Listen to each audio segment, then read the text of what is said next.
ओम गुरुब्रह्मा गुरुविष्णु गुरुदेवो महेश्वरा गुरु साक्षात परब्रह्म तस्मै श्री गुरुवे नमः।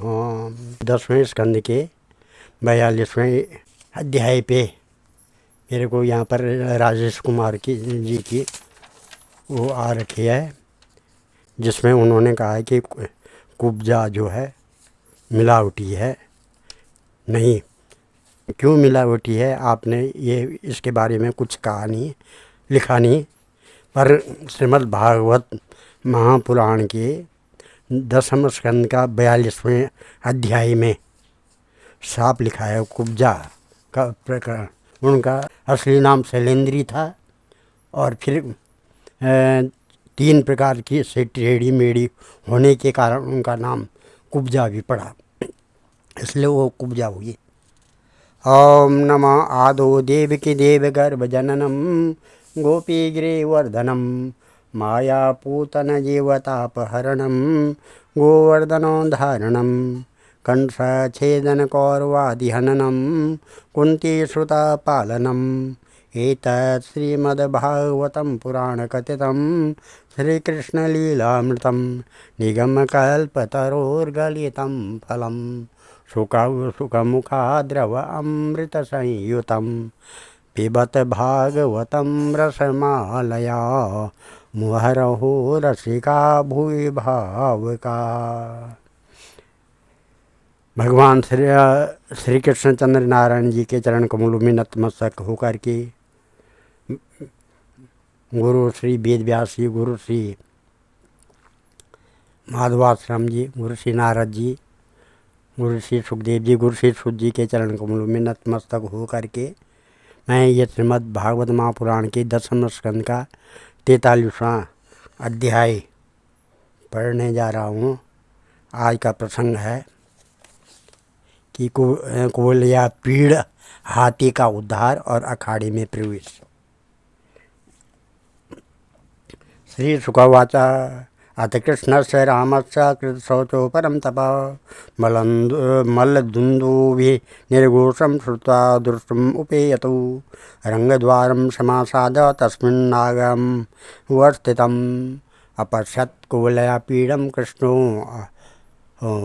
अम्मष्टप्रचोदितं मध्वापरिकरं शौरी समूह्य कुटलालकान् उवाच हस्तिपं वाचा मेघनादा गवीरया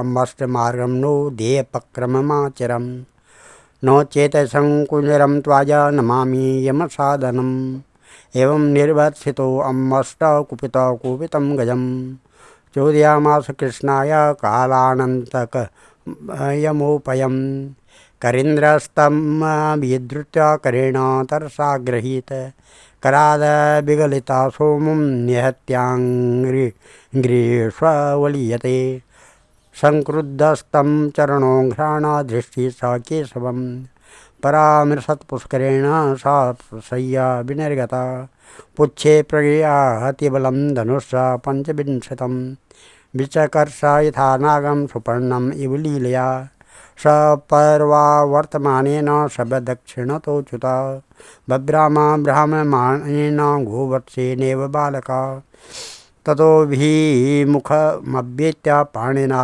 हत्यं वारणं प्राद्रवन् पातयामास स्पर्श्यमाना पदे पदे स धावन् क्रीडया भूम पतिष्ट्वा स शोतिथा तं मत्वा पततं क्रुद्धो दन्ताभ्यांशो हनिक्षितं सविक्रमेण प्रतिहति कुञ्जरेन्द्रोऽत्यर्षता च उद्यमानो महामात्रे कृष्णम् अभ्यद्रवदृशा तमापतन्तमासाद्य भगवान् मधुसूदन निगृह्य पाणिना हस्तं पातयामास भूतले पतितस्य पदाक्रम्य मृगेन्द्र इव लीलया दन्तम् उत्पाट्य तेनेवं हस्तिपां च हनध्वरी मृतकं द्वीपम् उत्सृज्य दन्तपाणि समाविशत्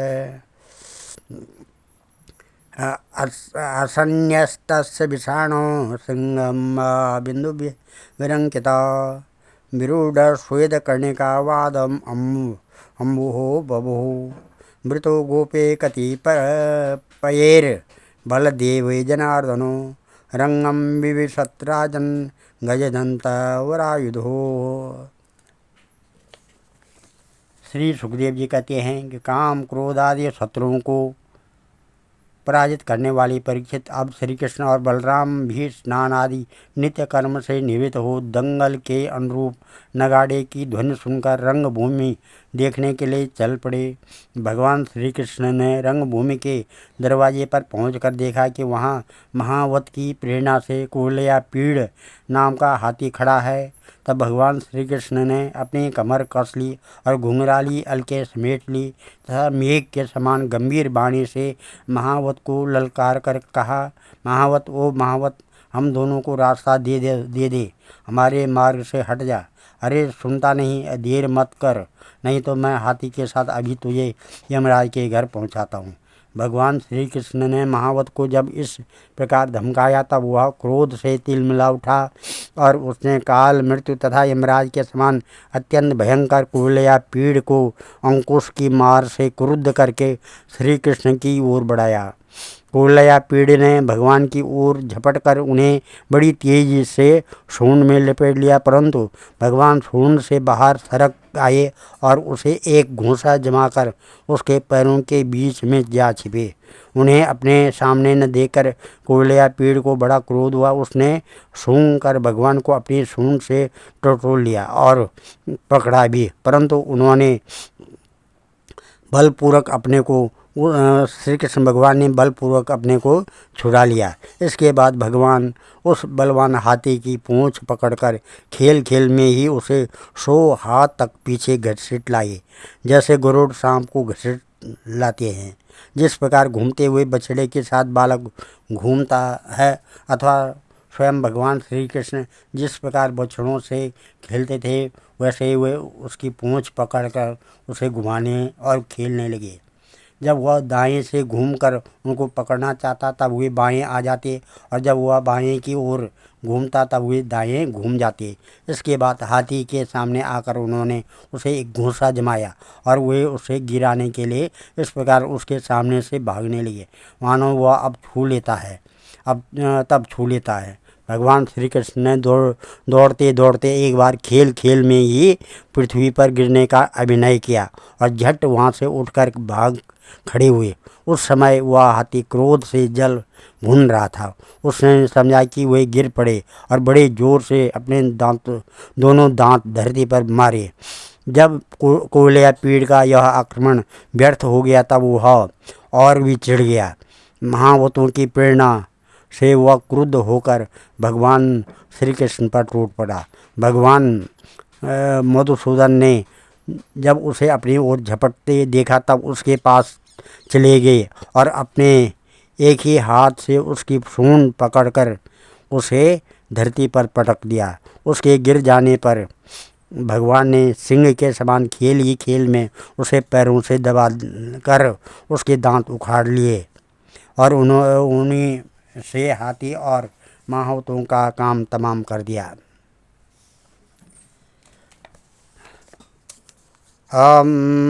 मल्लानां सनीनृणां नरवर श्रीणां स्मरो मूर्तिमान् गोपानां स्वजनोत्सतां चितभुजां शास्ता स्वपितृशिशु मृत्युर्भोजपतेर्विराड विदुषां तत्त्वं परं योगिनां विष्णीनां परदेवती विदितो रंगगता साग्रजा। हता कुवलया पीडं दृष्ट्वा तवापि दुर्जयो कंसो मनस्वपि तदा वृक्षामुद्विवजे नृप।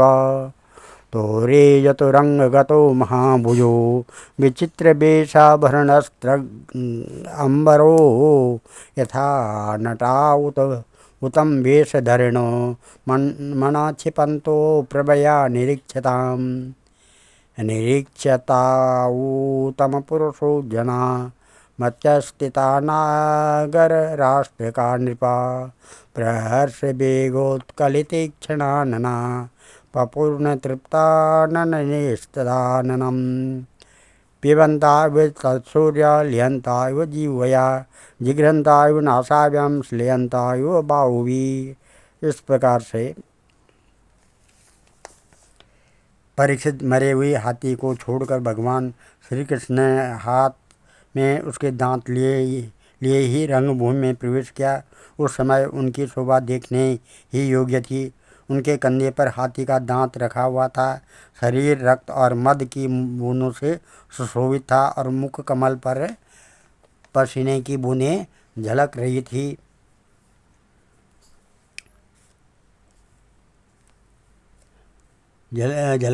परीक्षित भगवान श्री कृष्ण और बलराम दोनों के ही हाथों में कोयला पीड़ के बड़े बड़े दांत शस्त्र के रूप में सुशोभित हो रहे थे। कुछ ग्वाल बाल उनके साथ साथ चल रहे थे। इस प्रकार उन्होंने रंगभूमि में प्रवेश किया। जिस समय भगवान श्री कृष्ण बलराम जी के साथ रंगभूमि में पधारे उस समय वे पहलवानों को वज्र कठोर शरीर, साधारण मनुष्यों को नर रत्न, स्त्रियों को मूर्तिमान, कामदेव गोपी को सृजन, दुष्ट राजाओं को दंड देने वाले शासक माता पिता के समान, बड़े बूढ़ों को शिशु, कंस को मृत्यु, अज्ञानियों को विराट, योगियों को परम तत्व और भक्त शिरोमणि विष्णुवंशियों को अपने इष्ट देव जान पड़े। सबने अपने अपने भगवान रूप क्रमशः रौद्र, अद्भुत, श्रृंगार, हास्य, वीर, वात्सल्य, भयानक, विभत्स, शांत और प्रेम भक्ति रस का अनुभव किया। राजन, वैसे तो कंस बड़ा धीर वीर था, फिर भी जब उसने देखा कि इन दोनों ने कोयला पीड़ को मार डालाया, तब उसकी समझ में यह बात आई कि इनको जीतना तो बहुत कठिन है। उस समय वह बहुत घबरा गया। श्री कृष्ण और बलराम की बाहें बड़ी लंबी लंबी थी। पुष्पों के हार, वस्त्र और आभूषण आदि से उनका वेश विचित्र हो रहा था। ऐसा जान पड़ता था मानो उत्तम वेश धारण करके दो नट अभिनय करने के लिए आए हों, जिनके नेत्र एक बार उन पर पड़ जाते बस लग ही जाते। यही नहीं, वे अपनी कांति से उनका मन भी चुरा लेते। इस प्रकार दोनों रंगभूमि में शोभायमान हुए। परीक्षित, मंचों पर जितने लोग बैठे थे वे मथुरा के नागरिक और राष्ट्र के जन समुदाय पुरुषोत्तम भगवान श्री कृष्ण और बलराम जी के देख कर इतने प्रसन्न हुए कि उनके नेत्र और मुख कमल खिल उठे, उत्कंठा से भर गए। वे नेत्रों के द्वारा उनकी मुख माधुरी का पान करते करते तृप्त ही नहीं होते थे, मानो वे उन्हें नेत्रों से पी रहे हों, जिह्वा से चाट रहे हों और नासिका से सूंघ रहे हों और भुजाओं से पकड़कर हृदय से सटा रहे हों। उच्चु परस्परम ते वे यथा दृष्टम यथा श्रुतम तद्रूप गुणा माधुर्या प्रागल्भ्या स्मारिता युवा एतो भगवतो साक्षात् द्वारे नारायण सही अवतीर्णा व्यांसेन वसुदेवस्य भीष्मणि एष वे किल देवक्यां जातो नीतस गोकुलं कालमेतं वसन् गूढो बभृदे नन्दभीष्मणि पूतनानेन नियतान्तं चक्रवातस्य दानवा अर्जुनो गुह्यको केसि धेनुको ने च तद्विधा गावः सपाला एतेन धावाग्रे परमोचिता कालयोदमितो सर्प इन्द्रस्य विमदा कृता सप्ताहम् एकहस्तेन धृतो विप्र उरो मुना वर्षवाता शनिभ्यस्य परित्रातं च गोकुलं गोपस्य नित्यमुदिता हसिता प्रेक्षणं मुखं पश्यन्तो विदास्ततापस्तरन्ति स्वमाश्रमं मुदा वदन्तनेन वंशोऽयं यदो सो बहुविश्रुता श्रियं यशो महत्त्वं च लप्यसे परिरक्षता अयं चास्यग्रजा श्रीमान् राम कमललोचन प्रलम्बो नियतो येन वत्सको ये बदमकादय जनस्वेवं वृणावेषु तुर्येषु निन्दत्सु च। कृष्ण राम समाभाषा चाणूरो वाक्यम अब्रवीत। इस प्रकार से उनके सौंदर्य, गुण, माधुर्य और निर्भयता ने मानो दर्शकों को उनकी लीलाओं का स्मरण करा दिया और वे लोग आपस में उनके संबंध की देखी सुनी बातें कहने सुनने लगे। ये दोनों साक्षात भगवान नारायण के अंश हैं। इस पृथ्वी पर वसुदेव जी के घर में अवतीर्ण हुए हैं। उंगली से दिखलाकर ये सांवले सलोने कुमार देवकी के गर्भ से उत्पन्न हुए। जन्मते ही वसुदेव जी ने इन्हें गोकुल पहुंचा दिया था। इतने दिनों तक ये वहाँ छिप कर रहे और नंद जी के घर में ही पल कर इतने बड़े हुए। इन्होंने ही पूतना तृणावर्त शंखचूड़ केशी और धेनुक आदि का तथा और भी दुष्ट दैत्यों का वध तथा यमलार्जुन का उद्धार किया। इन्होंने ही गौ और ग्वालों को दावानल की ज्वाला से बचाया था। कालिया नाग का दमन और इंद्र का मान मर्दन भी इन्होंने ही किया था। इन्होंने 7 दिनों तक एक ही हाथ पर गिरिराज गोवर्धन को उठाए रखा और उसके द्वारा आंधी पानी तथा वज्रपात से गोकुल को बचा लिया।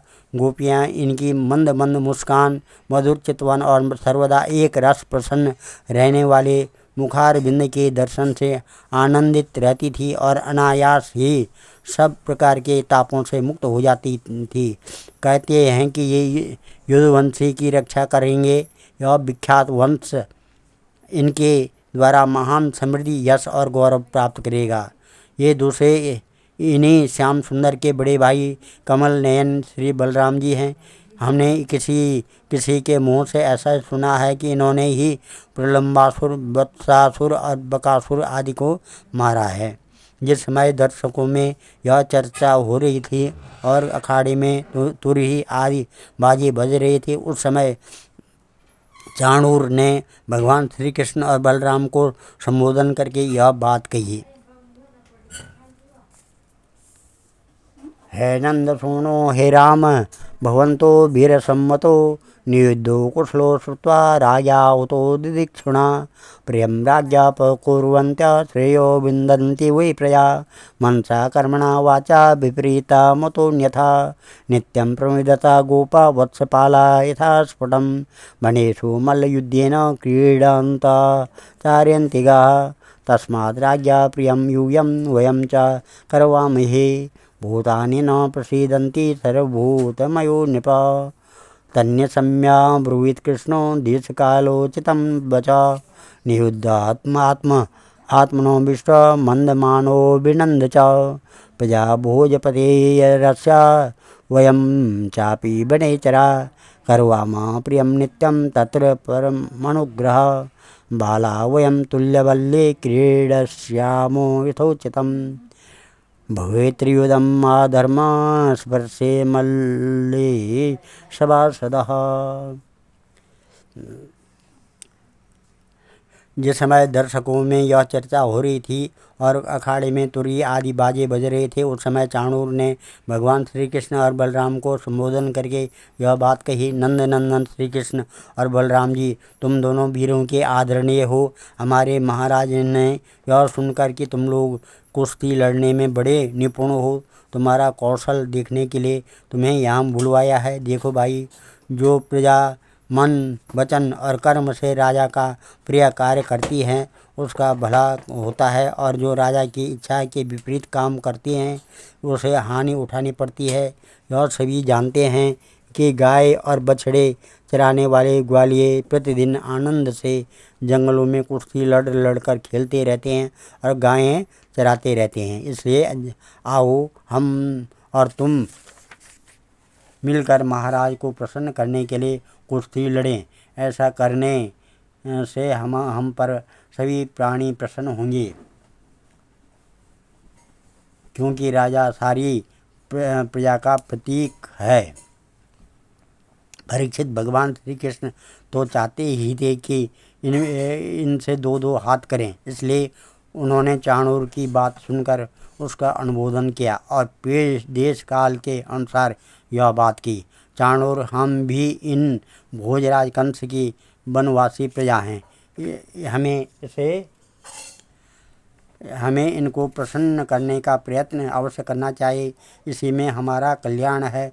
किंतु चाणूर, हम लोग अभी बालक हैं, इसलिए हम अपने सामान बलवाने बल वाले बालकों के साथ ही कुश्ती लड़ने का खेल करेंगे। कुश्ती समान बल वालों के साथ ही होनी चाहिए, जिससे देखने वाले सभासदों को अन्याय के समर्थक होने का पाप न लगे। चाणूर ने कहा, न बालो न किशोरस्त्वं बालस्या बलिनाम्बरा लीले एवो हतो येन सहस्रद्वीप सतद्भुता तस्मात् भगवद्भ्यां बलिभिर्यो द्रव्यं नान योत्र वे मयि विक्रमा वासुदेव बलेन स मुष्टिकः। चाणूर ने कहा, अजी तुम और बलराम न बालक हो और न तो किशोर, तुम दोनों बलवानों में श्रेष्ठ हो। तुमने अभी अभी 1000 हाथियों का बल रखने वाले कुबलया पीड़ को खेल ही खेल में मार डाला। इसलिए तुम दोनों को हम जैसे बलवानों के साथ ही लड़ना चाहिए। इसमें अन्याय की कोई बात नहीं है। इसलिए श्री कृष्ण तुम मुझ पर अपना जोर आजमाओ और बलराम के साथ मुष्टिक लड़ेगा। आज हम इस कथा को यहीं पर विराम करते हैं। कल 24वां अध्याय चाणूर मुष्टिक आदि पहलवानों का तथा कंस का उद्धार, ये इसकी कथा चलेगी। ओम ध्येयं सदा परिभवग्नमविष्टदोहं तीर्थात् पदं शिवविरञ्जनुतं शरण्यं भृत्यात्यहं प्रणतपालभवाब्धिपूतं वन्दे महापुरुष ते चरणारविन्दं वन्दे महापुरुष ते चरणारविन्दम्। ओम सर्वे भवन्तु सुखिनः, सर्वे सन्तु निरामया, सर्वे भद्राणि पश्यन्तु, मां कश्चित् दुःखभाग् भवेत्। धन्यवाद। हाँ जी राजेश जी, ये 10वें स्कंद का 42वां अध्याय पढ़ना, उसमें कुब्जा के बारे में लिखा गया है। महाभारत को मत देखना, श्रीमद् भागवत पुराण के 42वें अध्याय को पढ़ना, उसमें लिखा है। धन्यवाद।